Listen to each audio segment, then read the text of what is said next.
Hello and welcome to The Upside. I'm Jordan Chevalier. Joining me today is Institutional Portfolio Manager Ilan Kolet.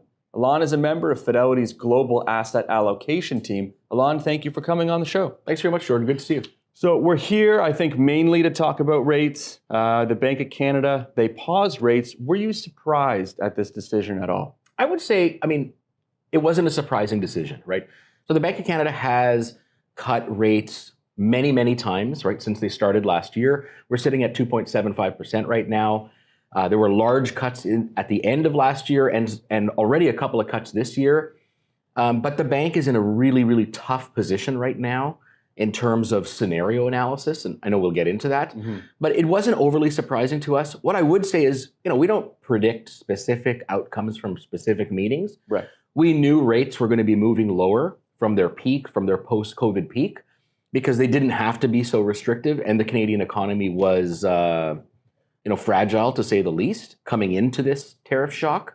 But they paused and have very, very clearly expressed yesterday in the press conference and in the monetary policy report in detail that they are ready to react, right? They stand ready to react. I think in the press conference, they said that a dozen times.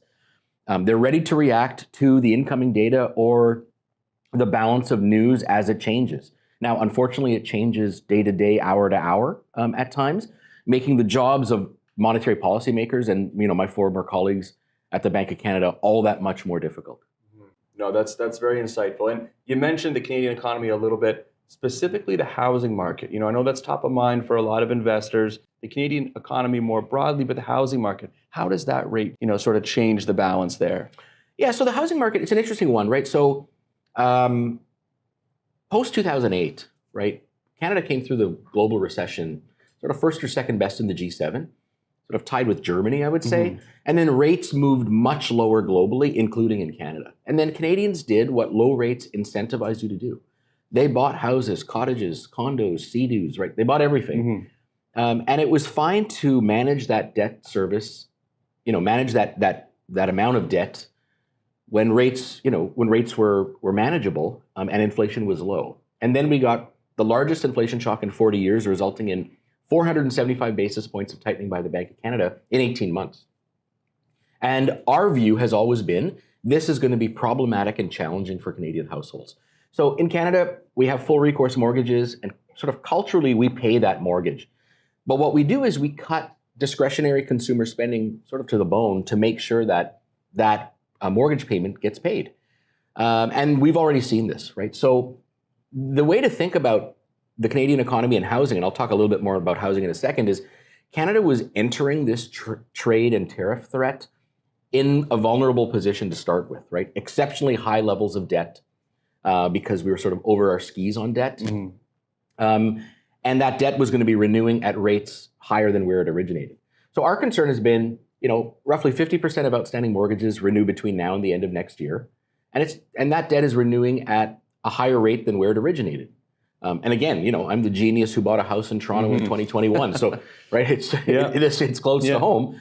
And that's going to be problematic. In terms of the actual mechanics of the housing market, it's really interesting what you're seeing, right? So if you had asked me how was the housing market so resilient, through the pandemic, I would say that wasn't really resilience. I think what that was an enormous increase in population.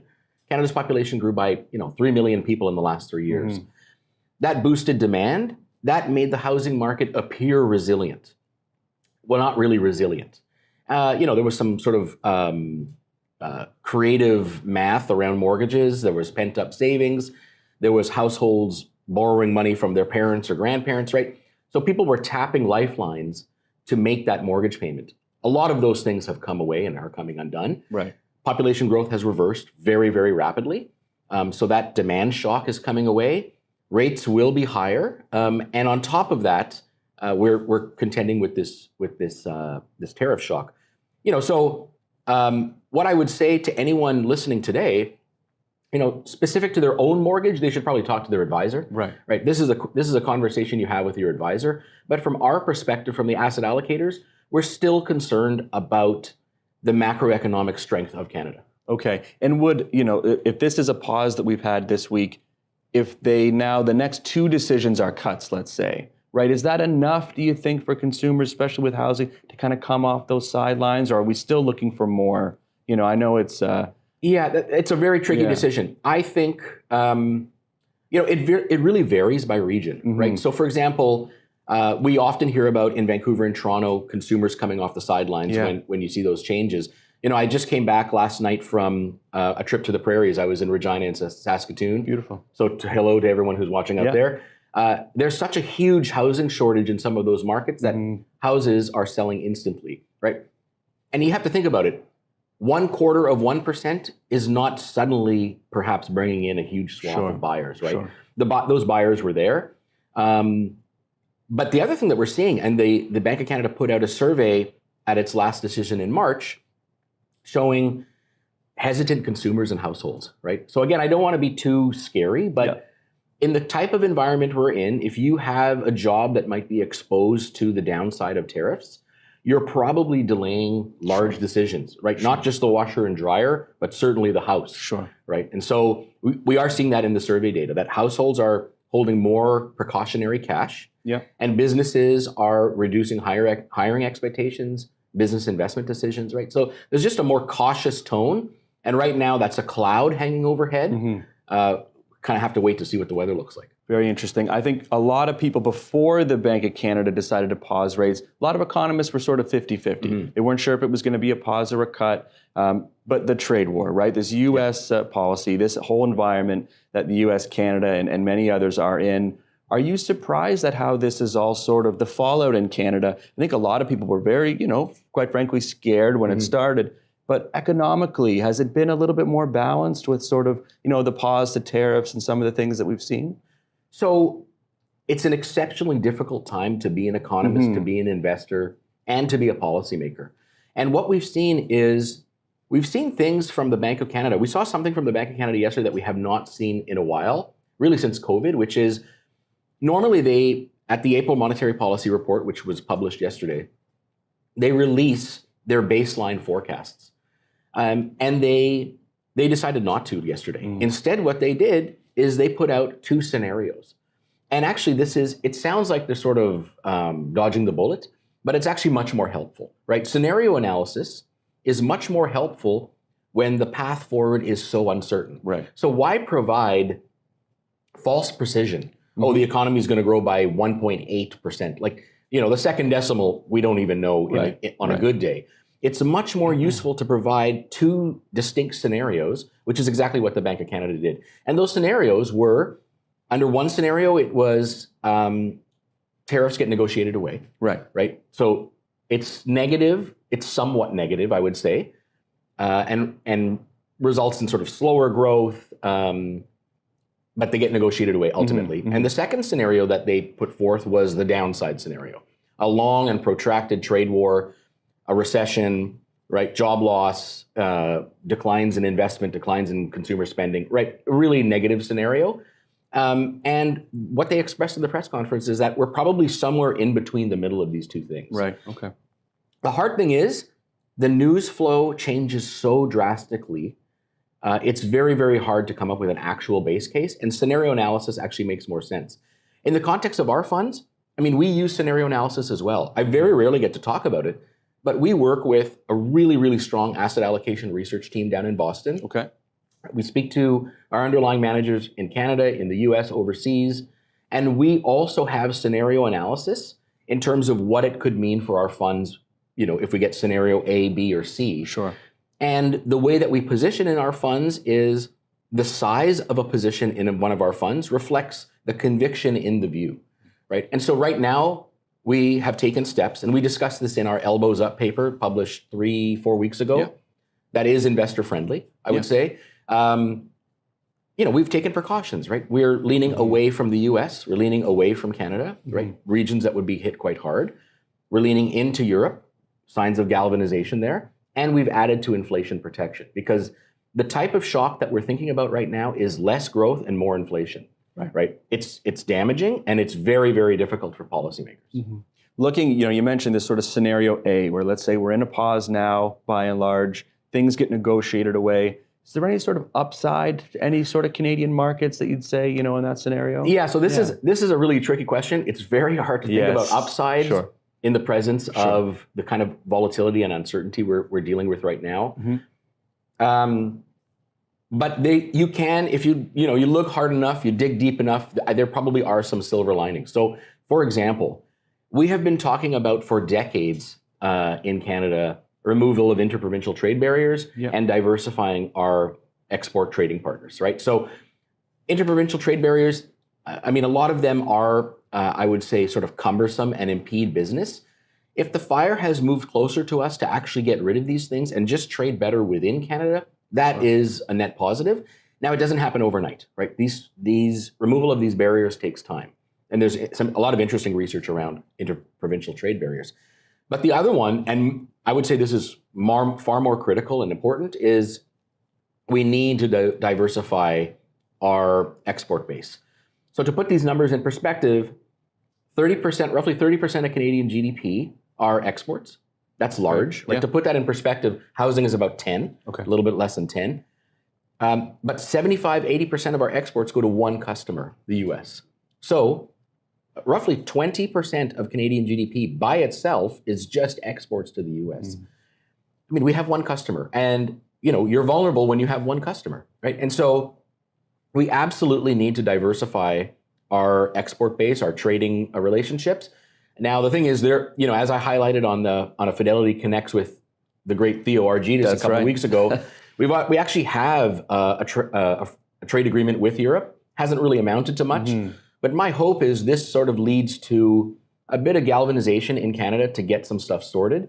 And really, what we're looking for here, not to get too nerdy, is productivity growth and and an increase in potential growth, right? So, again, we've been very productive about talking about productivity in Canada, but we haven't actually had the productivity growth. Right. And we need to sort out this issue and get some of these large infrastructure projects over the line to boost growth. And it's urgent now. Absolutely. And I think a reason why some would say it is urgent, yourself included, there's sort of the recession fears.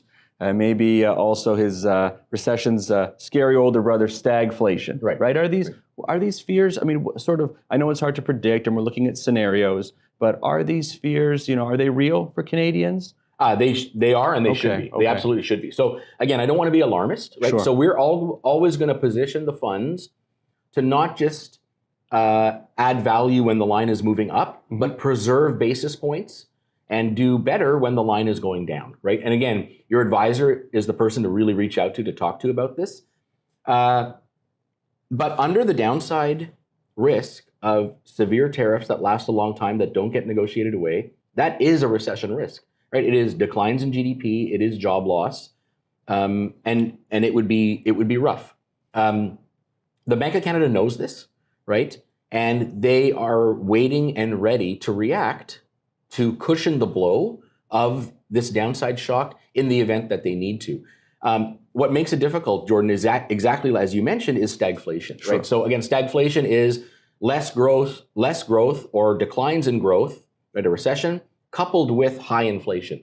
From a central bank perspective, this is particularly tricky, right? The Bank of Canada has one job, it's to keep inflation between 1% and 3%.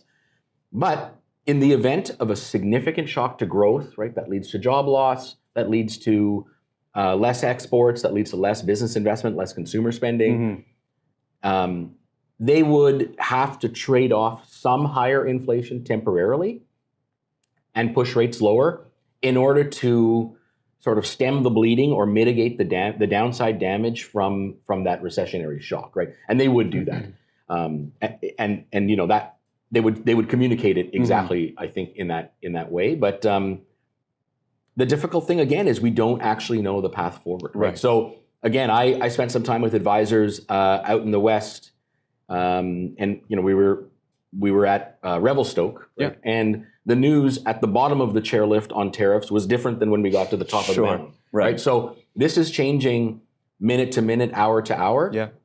We're not going to position our funds every single day differently based on the news flow. That's what we're not going to do. But what we are going to do is we're going to lean away from asset classes that we think will lag, right? The US and Canada. We'll lean into spots that we think can do well, Europe, and we'll add to inflation protection, right? So gold is the best example I can provide, right? So gold has been that reliable inflation hedge. We've added to it meaningfully, starting last month, 2 months ago, and it's been beneficial in terms of preserving those basis points. Is there something from an investor's point of view that they could look for to say, okay, maybe we're coming out of this sort of recessionary fear period? Just a sort of a signal, maybe not a green light, but maybe even a yellow signal that things are trending in the right direction. I think investors, advisors, they're watching the same news flow that we're watching, right? Yeah. So we watch it very, very closely. But this actually speaks to exactly the benefit of working with an advisor, right? So for investors that are listening, you reach out to that advisor, have that conversation. They can certainly tell you the Fidelity perspective. We put out lots of videos, lots of webcasts, lots of papers, and we attempt to make all of those very, very jargon-free and accessible. But this is exactly the time when you don't want to underreact, right? So like we have in the, you don't want to underreact, but at the same time, overreacting is just as damaging, right? If you had overreacted, for example, in COVID or in any sort of downturn, you'd likely be poorer today than you were before that event, right? So that stick handling we do from an investment perspective in the funds, and your advisor can help with in terms of navigating the sort of stressful day-to-day situations of that. Yeah, absolutely. Are there any things before we go here, sort of some final thoughts to investors, Canadians, and advisors, right? Everybody watching the show, things that you can leave them for, maybe in sort of the short to mid-term. Sure. Yeah. So first, I want to thank everyone for their support, right? There are over 600,000 individual investors in the managed portfolios, probably close to or above 1 million individual investors in our total fund suite that we manage, that $100 billion group of funds. And the way that we've achieved the results that we have and the peers beaten at the 1, 3, 5, 7, and 10-year horizon is a very, very research-based incremental approach to portfolio management, right? So the pillars, macro, bottom-up, valuation, and sentiment, which we've talked about in many papers, that is the process that we will follow and continue to follow to navigate this really difficult time, right? And that's what we'll continue to do. And again, with the partnership of advisors, this has been sort of, I think, the key to the success. Well, this has been a great chat. I know I speak for all investors. There's a lot of great things to take away from here. So thank you again, Ilan. Super. Thanks, Jordan. For more insights from Ilan and the GAA team, check out their latest thought leadership paper entitled Elbows Up, available now on fidelity.ca. Thank you for joining, and see you next time on The Upside.